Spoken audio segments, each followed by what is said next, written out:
तो finally teaser के इतने मिक्स्ड रिव्यूज के बाद में अल्फा का ट्रेलर आ गया, जिसमें कबीर को भी दिखा दिया गया, जिसकी खबर तो पहले से ही वैसे मिल गई थी कि ऋतिक रोशन एज कबीर का इस मूवी में कैमियो होने वाला है। लेकिन ट्रेलर देखने के बाद में कोई भी नहीं बोलेगा कि इसके एस्थेटिक के साथ साथ इसकी स्टोरी के पॉइंट्स भी बैलरीना जैसे लग रहे हैं। खैर स्टेप बाय स्टेप बात करते हैं। तो ट्रेलर से सभी मेन कैरेक्टर्स का पता चल रहा है। बॉबी देओल जो एक विलन है जिसका नाम है फतेह, और ट्रेलर के लास्ट में ये एक डायलॉग बोलता है कि इंडिया ने अल्फा की कदर नहीं की, अब इंडिया अल्फा से डरेगा। तो सीधा समझ आ रहा है कि बॉबी देओल का कोई पुराना लफड़ा होगा और रिवेंज स्टोरी टाइप का कुछ देखने को मिलेगा। मतलब वही पठान में जैसा जॉन अब्राहम के साथ में हुआ था वैसा कुछ। अब एग्जैक्ट वैसा नहीं होगा, बस उसके जैसी वाइब फील हो रही है। और जो अल्फा है वो इसका एक प्रोजेक्ट है जो नशे से जुड़ा है या फिर शायद बायोलॉजिकल वेपन जैसा कुछ हो सकता है, पता नहीं। जहाँ ट्रेलर में क्लियर हो गया है कि आलिया भट्ट बॉबी देओल की बेटी नहीं है। यहाँ पर बॉबी देओल और आलिया की माँ का कोई कनेक्शन दिखाया जा सकता है, जहाँ से बॉबी देओल आलिया को उठाकर लेकर आएगा।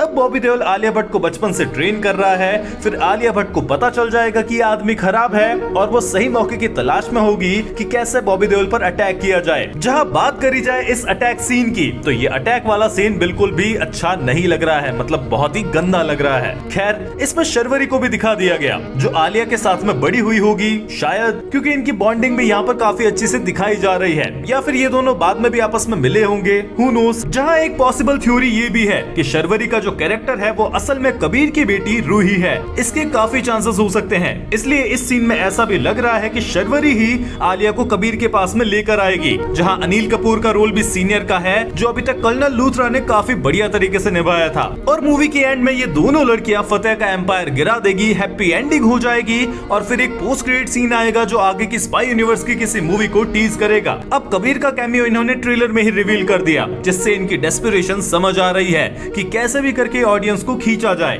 अब एट द फर्स्ट पॉइंट ये लोग इस मूवी को बनाते ही नहीं अगर इन्हें पता होता कि वॉर 2 इतना बेकार परफॉर्म करेगी, पर इन्होंने मूवी काफी बना ली, शूट भी हो गई और फिर वॉर 2 का वर्डिक्ट निकल कर आया। पर अब क्या हुआ जब चिड़िया चुग गई खेत, तो इन्होंने मूवी में हल्का म्यूजिक और टोनल चेंज किया होगा और ये सब रिलीज कर रहे हैं, जहाँ पर वही स्पाई यूनिवर्स का फ्लैशी एक्शन, कूल मूवमेंट्स जो असल में कूल भी नहीं है, और गंदे फायरवर्क्स हमें देखने को मिल रहे हैं। पर टू बी ऑनेस्ट इस ट्रेलर की एडिटिंग और म्यूजिक मुझे थोड़ा अच्छा लगा। हाँ मतलब वो थोड़ा बढ़िया था, म्यूजिक तो डेफिनेटली बढ़िया था। जिसमें अब मैंने बैलरीना की बात इसलिए करी क्योंकि काफी सिमिलरिटी मुझे फील हुई एज बैलरीना फ्रॉम मीशो। अब ये कम्प्लीटली इंडिविजुअल है, मुझे फील हुई, तुम्हें नहीं भी हो सकती है। मतलब एक ऑर्गेनाइजेशन है जिससे लड़की भाग जाती है, उस ऑर्गेनाइजेशन के लोग उस पर अटैक करेंगे, फिर एक लड़की उससे और मिलेगी जो उससे कन्विंस करेगी, उनके बीच में फाइट होगी और लास्ट में मेन लड़की ऑर्गेनाइजेशन पर हमला बोल देगी और एक पॉपुलर और बैड एस बंदे का कैमियो भी हमें देखने को मिल जाएगा। बिल्कुल सिमिलर नहीं लग रहा है। खैर सब चीजें तो बिल्कुल भी सेम नहीं है, वैसे ही फिजिकलिटी वैसे फाइटिंग स्टाइल तुम कहां से लेकर आओगे। अब मानता हूं कि आलिया भट्ट देखने में छोटी लगती है, सेम चीज एना दे अरमास के साथ में भी है, पर यहाँ पर बात आ जाती है फिर एग्जीक्यूशन की,